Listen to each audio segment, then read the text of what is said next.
I'm Michael, aka Trainman3985, and welcome to another model train video. And it's been a while, hasn't it? Well, I thought it would be time to change that and show you guys what I have done so far and some new things that I've gotten over time. So I hope you enjoy them. First, as you noticed, you'll see a big flag on the layout. They're garden flags of our famously known Star-Spangled Banner. I'm currently finding a place for it, and I decided why not just put it on my layout and make it out like a garrison flag. And plus, I'm American and I'm proud to be it, and I stand for the United States no matter what. As you can tell, it is a little bit crooked, and I apologize if that upsets anyone. But in time, but I promise I will fix that. In other news, I actually have an Amtrak project that's partly completed. And you're looking at it right over there.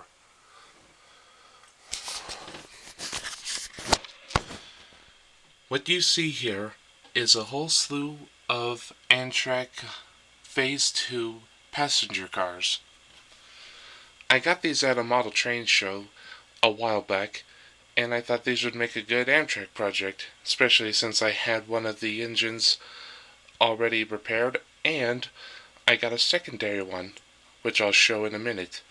But for now, I'm just going to show you the cars. The first car is a baggage car. Everybody knows that. I think it's an old heritage baggage car, or a combination baggage car, judging by the way it's designed. Here's the baggage part, and here's half of a coach, which was sort of a thing to complete the passenger train, if you know what I mean. Next, we have a regular passenger coach.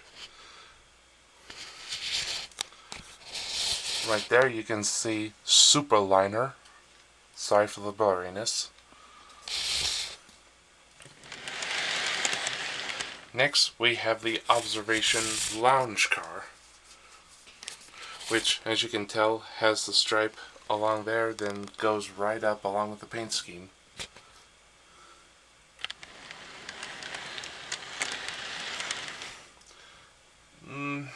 These two cars right here, they're coach cars, but this one, as you can tell by the door, the lettering says it's a dining car.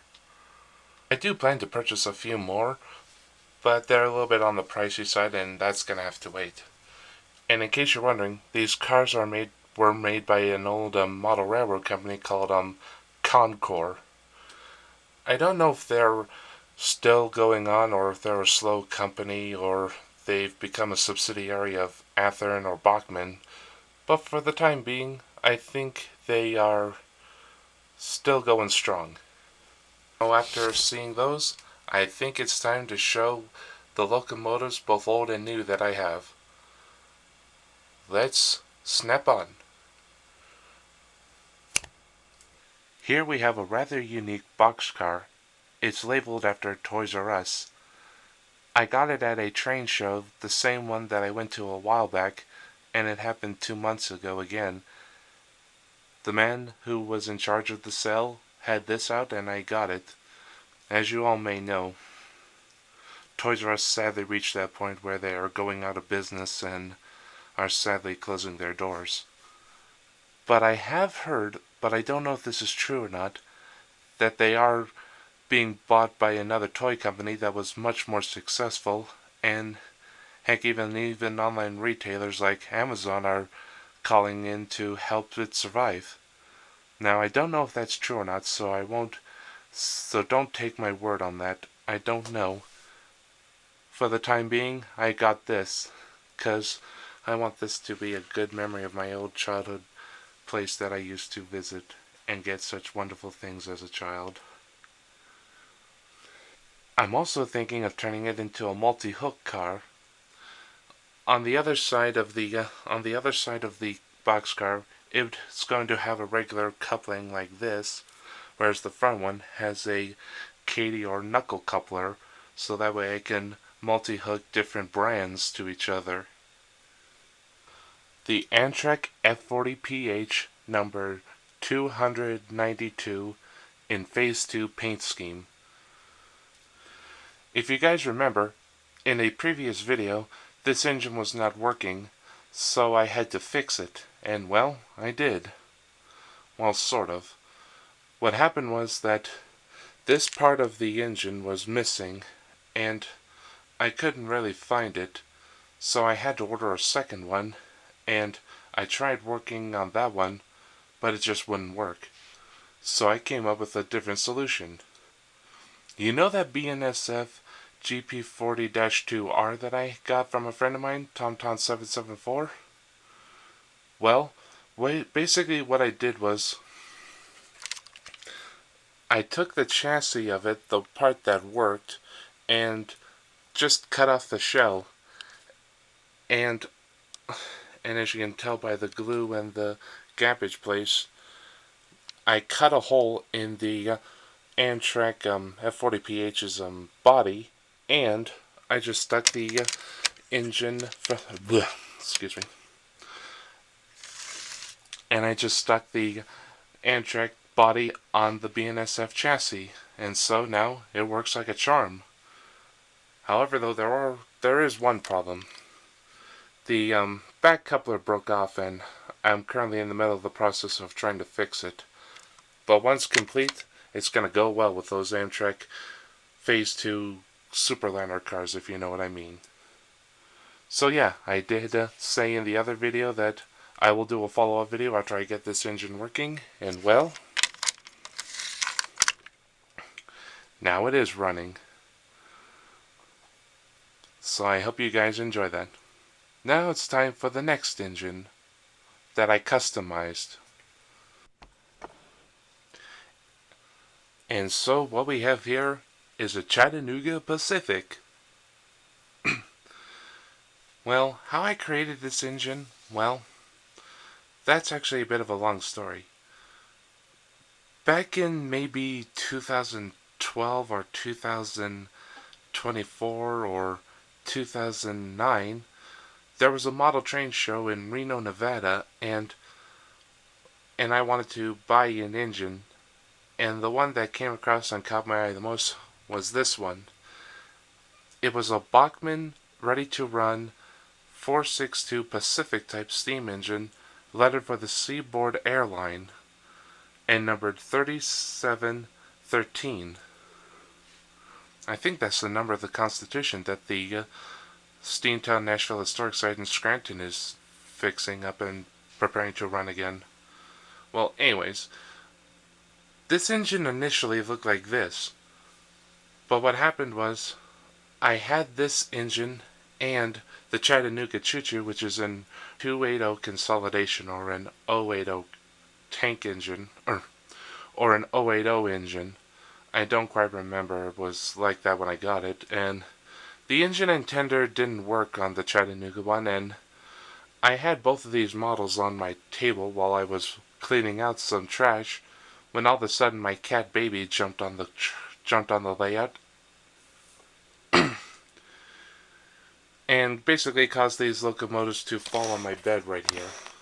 And initially I was cross and I was like, darn cat. But then all of a sudden I looked down and this engine was laying right next to the tender. And when I looked at that, I don't know why, but something about it just clicked, and I thought, yeah, those two could go well together. So what I did was, I basically took the Chattanooga tender, basically gutted it out, and cut the and cut 3713's tender apart, and used both of them as spare parts, and with enough super glue, cement, and some other stuff, I basically mashed the two tenders, and this is the final product. And I also bent the coupler a little bit so that way it could match the height of the engine's cab.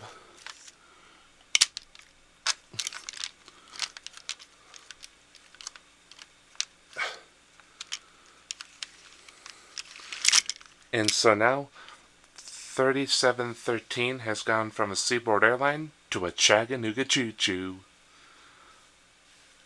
I hope you guys like this little first custom that I did. Or technically, the Amtrak F40 is my first custom, so I guess this counts as my second one. But nonetheless, I hope you guys like it. Now it's time for the next engine. And here it is. A very lovely, beautiful, hot, and stylish Amtrak Genesis locomotive, numbered after a specific locomotive.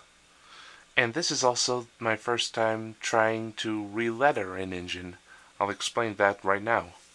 Basically, I was in an Amtrak mood and I wanted to get a Genesis engine, because Amtrak's Genesis engines are basically the F40PH in modern day. And at the time, I was watching my favorite childhood film, There Goes a Train, produced by Dave Hood. And if you guys know, the first Amtrak engine, or sort of the Amtrak engine that you see in that film, is particularly Amtrak 801. So, I got this Amtrak engine, but it was renumbered differently, and after getting some decal remover and a plier and watching a few decal videos, I relettered this engine, which I think its number was 126, and relettered it 801.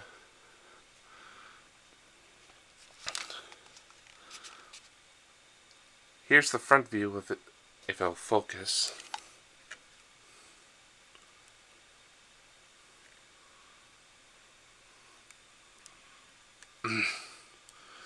Well, anyways, there's 801 on the side, on the nose, and the window is blackened because the early Amtrak Genesis engines had that.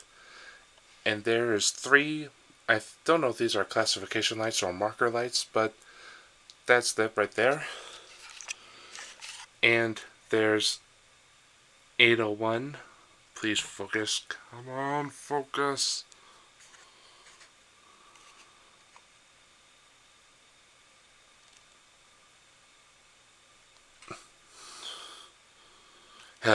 Well, anyways, there's 801 on the side, and there's 801 above the tender. I have yet to do the back because I ran out of decals at the moment, and I'm not going to bother showing you guys the other side since it's basically the same as this side, but I hope you guys like that. And now I have another one of my favorite childhood locomotives. Now, if memory serves me correctly, I think Amtrak 801 is a P42 AC, or is it a P42 DC? I can't quite remember what came first, the AC or the DC version, but I think the DC version came later on, around the time Amtrak was doing heritage units. It'll go well with the Amtrak Superliner coaches as well as the F40PH. So it's time to go on to the next engine in line. I hope you guys will enjoy this one, because I know it's a very classic locomotive. It's a locomotive that every rail fan knows, and it's one that's native to the Atchison, Topeka, and Santa Fe Railroad.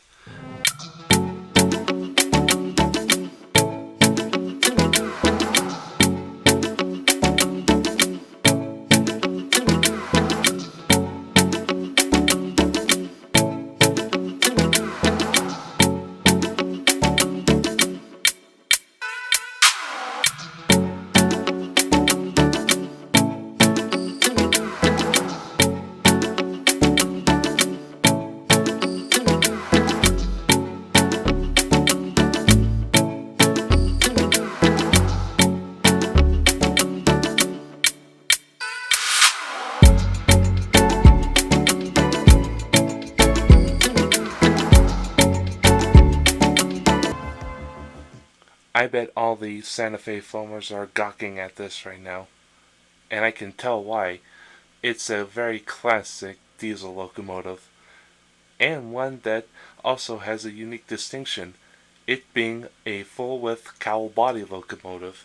In fact, it would be safe to say that the Amtrak F40PH and the Santa Fe F45, or FP45 depending on the designation, are my first two ever cowl body diesels, or full width cowl body diesels. So, for the time being, I think I have 3 full width cowl body diesel locomotives. And boy are they very classy. I hope to get another one later on down the road, but I hope it doesn't cause constant derailments. I also plan to get another engine. If memory serves me correctly, this Santa Fe locomotive number 5903 is painted in what's known as the Santa Fe blue dress or yellow dress. I think it's yellow because of how it resembles the war bonnet paint scheme, this part being red and the other part being silver, whereas this one is painted yellow and this part blue. I think this is called the blue dress. I could be wrong, but I'll figure that out later. And so, this is a nice Santa Fe locomotive. And I have another one that I got in a trade with a friend. What kind of an engine, you're asking? Well, a Santa Fe 5000 class 210-4 Texas type steam locomotive. I know, right? This has to be one of the biggest, if not the most biggest, single-framed steam locomotive in my model railroad collection today. The Challenger that I have, 39A5, is bigger, so it counts as the biggest steam locomotive on my railroad layout. But this, hands down, has to be the biggest single-frame HO scale steam engine in my collection thus far. As I said before, I got this in a trade. I was talking with my friend Thomas Riku, or Thomas Raiku, I probably butchered your name. Thomas, if you're watching this, I'm sorry. I'll just call you Thomas for now. I hope you don't mind. If he had any engines that he didn't use. And of the 2 engines, I kind of forgot what the other one was. But of the engines, this one was one that he didn't use. So I asked him, how about we do a trade? I'll send you one of my steam locomotives that I don't use, and you send me one that you don't use. And then he said, sure man, let's do it. And so he gave me this Santa Fe Texas type, and I gave him an Athearn Southern Pacific unlettered 462 NT class steam engine. Here's a picture. And so, now I have this engine in my possession. It's gonna make a great addition to my locomotive collection. So other than that, that concludes most of the models that I have. As far as layout update goes, well, actually, the lights in the background are good, but I think they make the layout a little too bright. So at some point, I'm gonna buy some lights and mount them on the roof above the layout.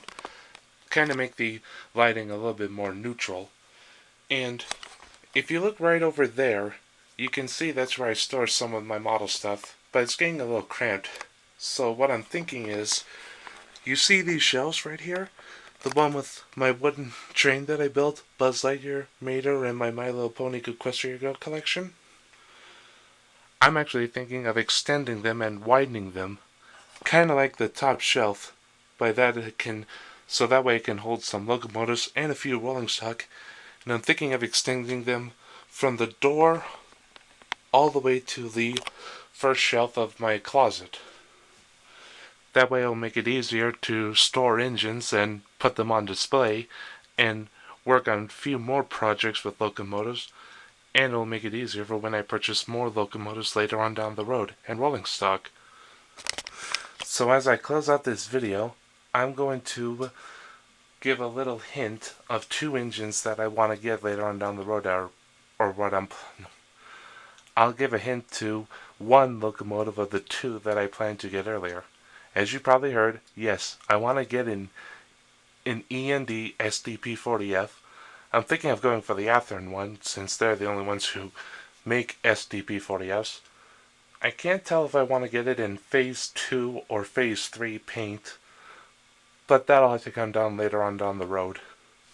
As for the second engine I want to get, well, that flag right there that I'm planning to put on this layout, that's a hint to the engine I want to get.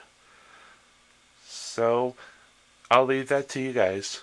What kind of engine do you think I'm going to get based on that flag? Let the debate begin.